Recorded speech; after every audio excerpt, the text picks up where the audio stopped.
26 তারিখে যারা কোটিপতি হওয়ার স্বপ্ন দেখছো, তোমাদের উদ্দেশ্যে আমি একটা মেসেজ ড্রপ করতে চাই। শোনো ভাই, অলওয়েজ মাথায় রাখবে, early success is a scam.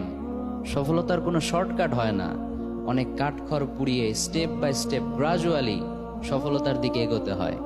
ঘরে বসে জাস্ট কিছু ট্যাপ করে যদি কোটিপতি হওয়া যেত, তাহলে এটা তারা আমাদের কাছে লঞ্চই করতো না, তারা নিজেরাই এটা ইউজ করতো। ঠিক কিনা বলো যুবক ভাইয়েরা? যেমন দেখবে, রোদে পুড়ে এক বাস থেকে আরেক বাসে গিয়ে অনেকে বলে প্যাসেঞ্জারদেরকে, আপনি যদি এটা আপনার ঘরে রাখেন কোনোদিন আপনার টাকার অভাবই হবে না। তো এটা সে নিজে কেন তার ঘরে রাখে না? সে কেন রোদে পুড়ে পুড়ে এগুলো বিক্রি করে? Doesn't make any sense. আরেকটা বিষয় খেয়াল করলে দেখবে, যত বড় বড় স্ক্যামার রয়েছে, ফ্রড রয়েছে, মোস্ট অফ দ্য টাইম এরা ছোট ছোট দেশকে টার্গেট করে, যেখানে প্রচুর বেকার যুবক রয়েছে, তাদের হাতে অঢেল সময় রয়েছে। এর ফলে তাদের সামনে যখন অ্যাট্রাকটিভ নতুন কিছু আসে,